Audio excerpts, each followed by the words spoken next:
अब स्टूडेंट्स हमने ये देख लिया है कि हमें जब डाटा को ग्राफ से रिप्रेजेंट करना है तो हम क्या क्या यूज कर सकते हैं, जो आपने लोअर क्लासेस में भी यूज किया है।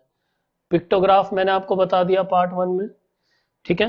देन मैंने आपको बार ग्राफ बता दिया एंड हमने डबल बार ग्राफ देख लिया। अब हम क्या करेंगे पार्ट 2 में, इस चैप्टर के हम ये देखेंगे हम डाटा को ऑर्गेनाइज कैसे कर सकते हैं और हम उसकी ग्रुपिंग कैसे कर सकते हैं। वो थोड़ा सा आपके लिए नया है, क्लास 7 में आपने नहीं पढ़ा है वो। तो लेट अस सी कि डाटा को हम ऑर्गेनाइज कैसे करते हैं।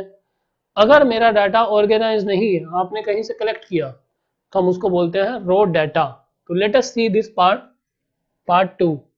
देखिए, सबसे पहले आपको मैं ये बता दूं कि आप डाटा कहाँ कहाँ से कलेक्ट करते हैं, कैसे आप कलेक्ट कर सकते हैं, ठीक है। आपने लोअर क्लासेस में भी ये सब एग्जांपल्स देखे हैं। जैसे सपोज आप किसी दिन का या किसी पर्टिकुलर वीक का टेम्परेचर का वेरिएशन नोट करना चाहते हैं, ठीक है। अगर आप डे का लेते हैं तो आप 4-4 घंटे के गैप पर टेम्परेचर देख सकते हैं, या आप वीक का देख सकते हैं, या आप एक मंथ का नोट कर सकते हैं, ठीक है। सिमिलरली आप अपनी सोसाइटी में, गली में, ठीक है, अलग अलग फैमिलीज में जाकर, घर पर जाके नंबर ऑफ फैमिली मेंबर्स का डाटा कलेक्ट कर सकते हैं।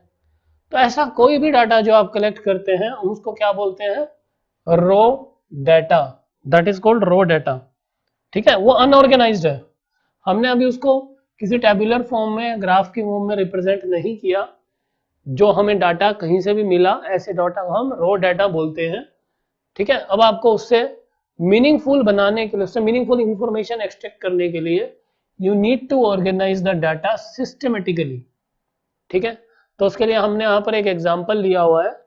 जैसे कि पहले हम सब्जेक्ट्स के एग्जांपल लिया था हमने पहले, ठीक है। तो for example a group of students was asked for their favorite subject, ठीक है। अब रिजल्ट्स क्या है हमारा art, mathematics, science, English, mathematics. फिर से हम हर एक बच्चे से पूछते चल रहे हैं ना। कोई भी स्टूडेंट मुझे मिला, मैंने बोला भाई हाँ आपका फेवरेट सब्जेक्ट क्या है, तो उसने बोल दिया आर्ट्स। दूसरा मिला, उससे पूछ लिया क्या है, कि मैथमेटिक्स। तो मैं उसको नोट करते हुए जा रहा हूँ कि हाँ इसका आर्ट है, फिर मैथमेटिक्स, फिर जो जो बच्चा बोलता जा रहा है मैं उसको नोट करता जा रहा हूँ। तो ये सारा हमारा जो डाटा हमने यहाँ से यहाँ तक लिख दिया, ये क्या है, हमारा रॉ डाटा। अनऑर्गेनाइज्ड है, कुछ भी आपको पता नहीं चल रहा देख के कि कितने बच्चों को मैथ्स अच्छा लगता है, कितनों को साइंस अच्छी लगती है, कितनों को आर्ट्स अच्छी लगती है, ठीक है। तो आपको अगर ये पता करना है what is the most like subject and which one is the least liked, तो आपको क्या बनाना पड़ेगा, आपको इसको ऑर्गेनाइज करना पड़ेगा। So that is called organised data. तो ऑर्गेनाइज हम कैसे करेंगे, जो मैंने अभी आपको पीछे डाटा दिया है, इंफॉर्मेशन दी है, ठीक है। आप उसमें सब्जेक्ट्स देखेंगे पहले कि हमारे बच्चों ने कौन कौन से सब्जेक्ट्स बोले हैं। देखिए मेरे पास है arts, then I have mathematics, then मेरे पास है साइंस, एंड देन मेरे पास है इंग्लिश, ठीक है। अदर देन दैट मेरे पास कोई और सब्जेक्ट नहीं है। तो ये मेरे पास सब्जेक्ट्स हैं जो स्टूडेंट्स ने मुझे बताए। उसके बाद आप क्या करेंगे बेटा, आप करेंगे काउंटिंग। आप काउंटिंग कैसे करेंगे कि हाँ भाई मैथ्स कितने बच्चों को अच्छा लगता है, इंग्लिश कितने बच्चों को अच्छी लगती है, ठीक है।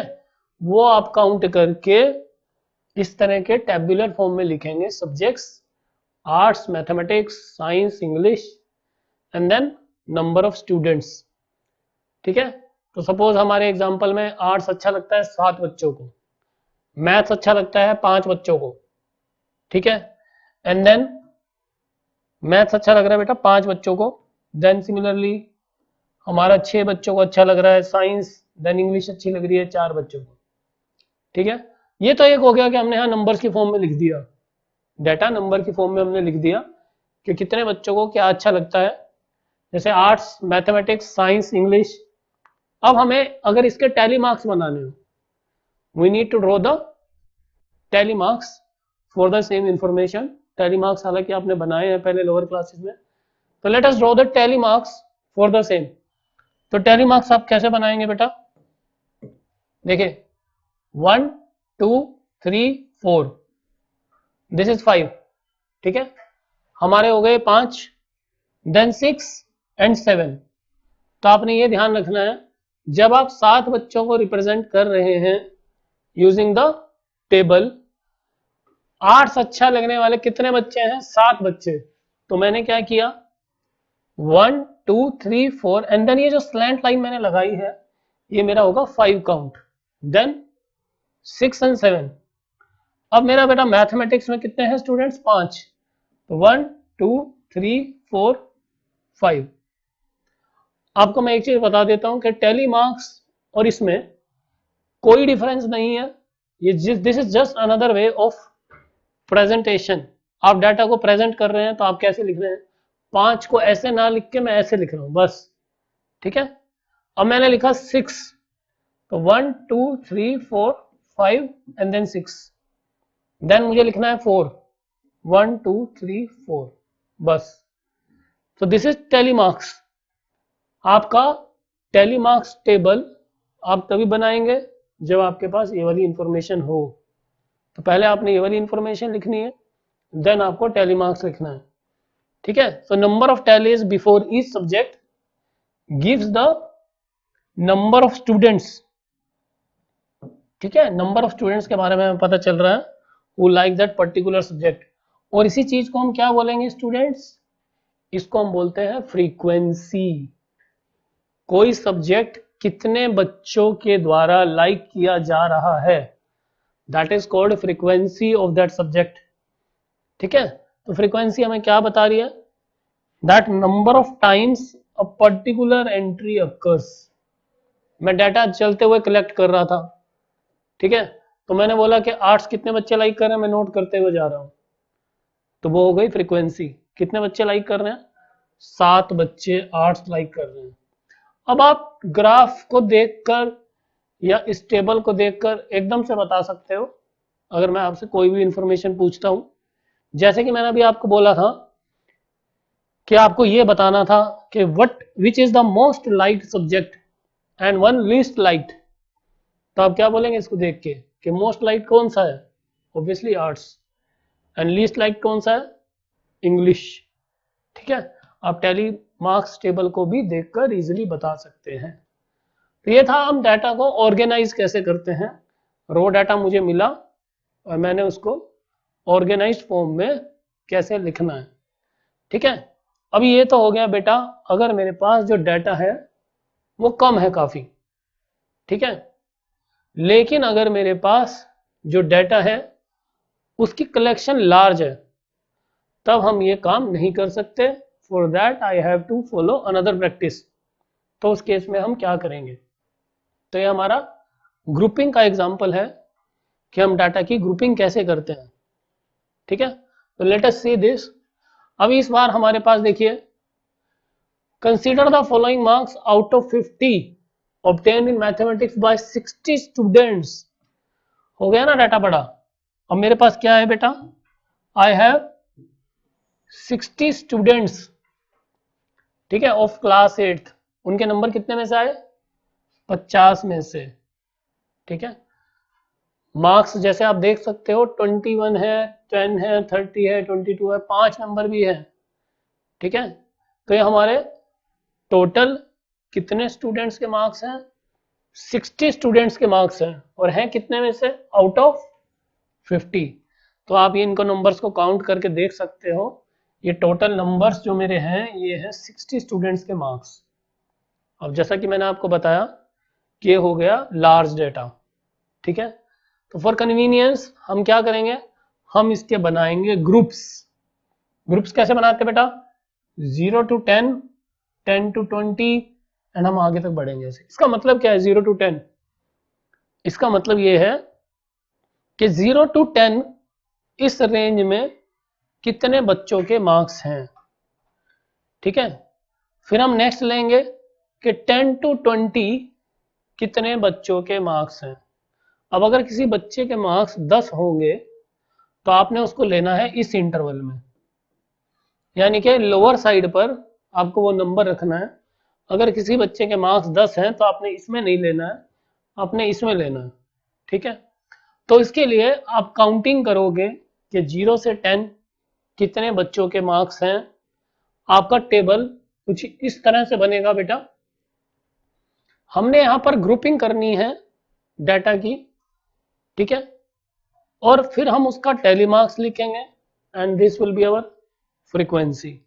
तो जैसे कि मैं आपको एक बार बता देता हूं, देखिए 0 to 10 अगर हम अपने टेबल में देखेंगे so will be having 2 students only.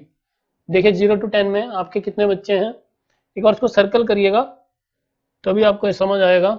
आपने हमेशा स्कैन करना है लाइक दिस। तो ये हो गया 5 नंबर आएंगे मेरे 0 to 10 में, ठीक है, एंड देन वी हैव 7। अब आपको मैं यहाँ पर एक चीज नोटिस करवाना चाहता हूँ, वो क्या है, यहाँ पर आपको 10 भी दिख रहा है, ये देखिए। आप ये कह सकते हैं कि सर 0 to 10 में 10 भी आ गया, लेकिन मैंने अभी आपको बताया कि जो 10 है आपको ये लेना है नेक्स्ट इंटरवल में, लोअर साइड पर जब 10 होगा तब आपको 10 वाले लेने हैं, 20 वाले तब लेने हैं जब लोअर साइड पर 20 होगा, ठीक है। तो ये अभी हम डिस्कस करेंगे।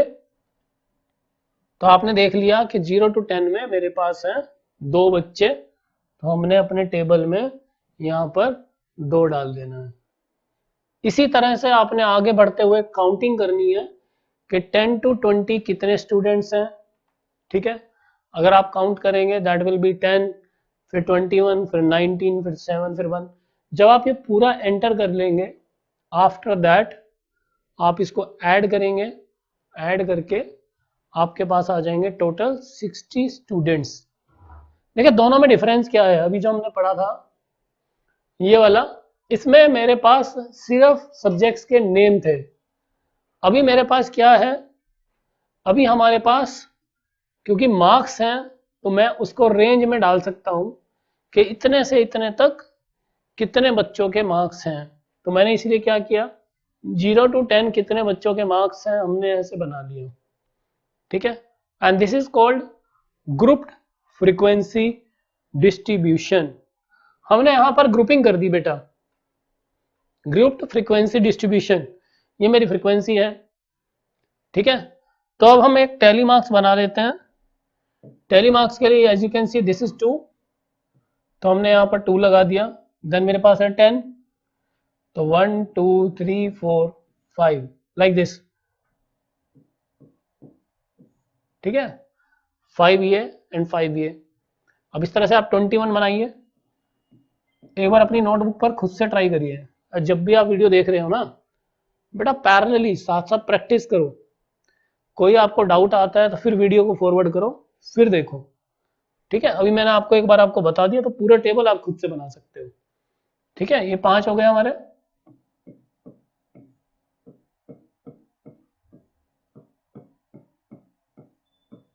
आप एंड में काउंटिंग भी कर सकते हो, देखो 5 5 5 5 5 4 20, 20 + 1 21, ठीक है। आपको थोड़ा सा मेहनत यहाँ करनी पड़ेगी, जैसे मैंने अभी आपको एग्जांपल दे दिया। आपको जब पूरा इतना डाटा दिया जाएगा तो आपको कॉन्टिन्यूसली इसको स्कैन करके इंफॉर्मेशन एक्सट्रैक्ट करनी है कि इस रेंज में यहाँ से यहाँ तक कितने बच्चे हैं, ठीक है। तो वो थोड़ा सा आपके लिए थोड़ा सा काम है, एक बार आप करोगे तो प्रैक्टिस हो जाएगी। तो 1 2 3 4 5 6 7 8 9 10 11 12 13 14 15 16 17 18 19, ऐसे आपको टैली मार्क्स बनानी है, ठीक है, विच इज वेरी इजी। यहाँ पर सिर्फ एक ही बच्चा है ऐसा, ठीक है, जिसके 50 से 60 के बीच में मार्क्स हैं, ऐसा नहीं होना चाहिए। Maths is very interesting subject, ठीक है, आपके मार्क्स अच्छे आने चाहिए। तो ये हमारा जो डाटा था 50 में से कितने कितने मार्क्स आए हैं बच्चों के, वो आए हैं 60 स्टूडेंट्स के मार्क्स का हमारे पास डाटा था, ठीक है। तो हमने उसको ग्रुप फ्रीक्वेंसी डिस्ट्रीब्यूशन में डिवाइड किया, ये हमने ग्रुपिंग बना दी उसकी, और हमने उसके लिए टैली मार्क्स लिखा है, और ये उसका फ्रीक्वेंसी है। अब इसमें एक दो चीजें जो बहुत इंपॉर्टेंट है वो ध्यान से देखिएगा आफ्टर मेकिंग दिस टेबल, ठीक है। दिस इज कॉल्ड, अगर हम डाटा को इस वे में ग्रुपिंग करके रिप्रेजेंट करते हैं, ठीक है, तो this type of distribution is called grouped frequency distribution. इसको हम क्या बोलते हैं बेटा, this is called grouped frequency distribution. ये टर्म याद रखिएगा, ग्रुप्ड फ्रीक्वेंसी डिस्ट्रीब्यूशन, ठीक है। अब हम इस तरह से डिवीजन करके बहुत इजीली इंफॉर्मेशन एक्सट्रैक्ट कर सकते हैं। किस तरह की इंफॉर्मेशन? जैसे ये मुझे इसको देख के पता चल रहा है कि most of the students have scored between 20 and 40। Let us see, हमने जब इसको डिवाइड कर लिया, देखिए 20 से 30 एंड 30 से 40, मेरे यहीं पर 40 बच्चे हो जाते हैं, है ना। If I add these two, if I add 21 and 19, तो मेरा इन दोनों का टोटल ही आपको मिल रहा है 40। तो यू कैन इजीली सी कि हमारे इसी में 40 बच्चे कवर हो जा रहे हैं। That's why what we are saying, हम टेबल से ये कह सकते हैं इजीली कि most of the students have scored between 20 and 40, जो मैंने यहां पर लिखा हुआ है। ठीक है, now 8 students have scored more than 40 marks. ये दूसरा टाइप की इंफॉर्मेशन है कि कितने बच्चों का इस रेंज में स्कोर आया है। तो आप देख सकते हैं 7 + 1 8। तो व्हाट वी आर सेइंग कि ऐसे सिर्फ 8 बच्चे हैं, 8 स्टूडेंट्स हैं, 8 बच्चे सिर्फ ऐसे हैं जिनका 40 से 50 और 50 से 60 के बीच में स्कोर आया है। ठीक है, सिर्फ 8 स्टूडेंट्स ऐसे हैं। तो जब आप ऐसा ग्रुप फ्रीक्वेंसी डिस्ट्रीब्यूशन बना लेंगे तो आपको इस तरह की इंफॉर्मेशन एक्सट्रैक्ट करने में बहुत हेल्प मिलेगी। अब जो नेक्स्ट इंपॉर्टेंट चीजें हैं जो आप क्लास 8th में पहली बार पढ़ रहे हैं वो क्या है? Each of the group 0 to 10, 10 to 20, 20 to 30, इनको हम क्या बोलते हैं? These are called class interval. इसको हम बोलते हैं क्लास इंटरवल, और आप इसको क्लास भी बोल सकते हो। जैसे मैंने बोला 10 to 20, तो आप क्या बोलेंगे? इस क्लास इंटरवल में कितने बच्चे हैं? क्लास इंटरवल क्या है मेरा? 10 to 20। अब नेक्स्ट, अगर मैं आपको सेम क्लास इंटरवल के लिए बोलता हूं तो इसमें एक चीज ध्यान रखिएगा, 10 is called lower class limit and 20 is called upper class limit। तो ये कुछ चीजें आपके लिए नई है, बिल्कुल मैं बार बार बोल रहा हूं, उसको ध्यान से समझिएगा। 10 is lower class limit, 20 is upper class limit, और जो इन दोनों के बीच में डिफरेंस होगा उसको हम बोलेंगे विड्थ, विड्थ या साइज ऑफ द क्लास। ठीक है, the difference between the upper class limit and the lower class limit, उसको हम बोलते हैं बेटा विड्थ। ठीक है, that is called width of the class interval. हम उसको विड्थ बोलेंगे या फिर साइज बोलेंगे क्लास इंटरवल का। जैसे कि फॉर एग्जांपल हमारे टेबल में, बिकॉज ये रेगुलर इंटरवल है, आप अगर इनकी विड्थ देखेंगे तो what is the width? This is 40 - 30। हम इसकी विड्थ क्या बोलेंगे कि इसकी विड्थ है 10। जैसे हमारे पास, बिकॉज ये ग्रुप फ्रीक्वेंसी डिस्ट्रीब्यूशन है, रेगुलर इंटरवल है, तो हमारे पास सबकी विड्थ 10 ही है। Lower class limit, upper class limit, ठीक है, and width of the class interval. तो ये मैंने आपको बताया कि डाटा को आप ग्रुप कैसे करेंगे। ठीक है, अगर आपके पास लार्ज डाटा है तो आप ग्रुप फ्रीक्वेंसी डिस्ट्रीब्यूशन कैसे करेंगे, और उस डाटा में लोअर क्लास लिमिट क्या होती है, अपर क्लास लिमिट क्या होती है, एंड विड्थ या साइज क्या होता है। तो ये था बेटा हमारा organising and grouping of data. Okay, अब बेटा इस तरह के डाटा को जब हमने ग्रुप फ्रीक्वेंसी डिस्ट्रीब्यूशन टेबल बना लिया, अगर इस तरह के डाटा को आपको ग्राफ पर लेकर जाना है तो उसके लिए हम यूज करते हैं हिस्टोग्राम। अब हिस्टोग्राम और बार ग्राफ अलग अलग चीजें हैं, कई बार स्टूडेंट्स को लगता है कि दोनों सेम है। तो लेट अस सी कि अगर सेम इंफॉर्मेशन को मुझे ड्रॉ करना है हिस्टोग्राम के ऊपर तो कैसे हम उसको ड्रॉ करेंगे। तो हमारा ये टेबल है जो भी हमने स्टूडेंट्स का कलेक्शन लिया है। ठीक है, कि 0 to 10 कितने बच्चों के मार्क्स हैं, 10 to 20 कितने स्टूडेंट्स के मार्क्स हैं। ये टोटल हमारा वही सेम टेबल है, टोटल स्टूडेंट्स हमारे 60 हैं। अब देखिए, जब आप इसको हिस्टोग्राम के ऊपर लेके जाएंगे तो हमने यहाँ पर एक्स एक्सिस पर ड्रॉ करना है 0 to 10, 10, 20, 20, 30, 30, 40, 40, 50, 50, 60। अब मैं इसको ऐसे बोल रहा हूँ क्लास इंटरवल की फॉर्म में, अदरवाइज आप क्या बोलेंगे 0, 10, 20, 30, 40, 50, 60। ठीक है, अब आपने ये देखना है कि एक्स एक्सिस पर मैंने ले लिया ग्रुप्स। ठीक है, these are the marks of the student, और वाई एक्सिस पर हमने क्या लेना है, नंबर ऑफ स्टूडेंट्स। तो वाई एक्सिस पर हमने ले लिया नंबर ऑफ स्टूडेंट्स। ठीक है, तो एक्स एक्सिस पर हमारे पास ग्रुपिंग है, 0 to 10 मेरे पास कितने बच्चे हैं? ऐसे 2 बच्चे। तो आपने क्या किया, यहाँ पर हमने 2 से उसको ज्वाइन कर दिया। कॉन्टिन्यूस रहेगा ये। हमने बार ग्राफ में क्या देखा था कि बार्स के बीच में हमारा गैप था, यहाँ पर हमारे पास गैप नहीं है। ठीक है, ये हमारा कॉन्टिन्यूस रहेगा। एक्सरसाइज में मैं आपको ये ग्राफ पर ड्रॉ कैसे करना है मैं आपको मैन्युअली ड्रॉ करके दिखाऊंगा, बिकॉज आपके पास एग्जाम में ग्राफ शीट आएगी। ठीक है, उसके बाद हमारे पास 10 बच्चे हैं 10 से 20 के बीच में, तो आपने यहाँ पर 10 से ज्वाइन कर दिया। देन सिमिलरली 21, 19, 7, 1, तो ये हमारा ये जो सबसे बड़ा बार गया देखिए 21 तक, then 19, then 7 and then 1। Scale आपने कैसे लिखना है? You can write the scale like on y axis, ठीक है, 10 small division is equal to 2 students. ये मैं आपको अभी ग्राफ पर बना के दिखाऊंगा क्वेश्चंस। तो हमारे पास, आप लोगों को सबको ग्राफ शीट के बारे में पता है, वो लोअर क्लासेस से आप यूज कर रहे हो कि हमारे पास बॉक्सेस होते हैं ग्राफ शीट के ऊपर। तो ग्राफ के ऊपर आपने 10 स्मॉल डिवीजन को 2 बच्चों के इक्वल लिया है। तो this is how we represent the group frequency distribution using a histogram. इसमें आपने स्पेसिंग नहीं देनी है, और ये आपकी जो विड्थ्स हैं like it was in bar graph, ये हमारी सेम रहेंगी। ठीक है, विड्थ्स में आपकी कोई डिफरेंस नहीं आएगा, कॉन्टिन्यूस रहेंगे। और हिस्टोग्राम आप तभी बना सकते हो when you have grouped frequency distribution. तो आपके पास एक और मेथड आ गया डाटा को प्रेजेंट करने के लिए, दैट इज हिस्टोग्राम।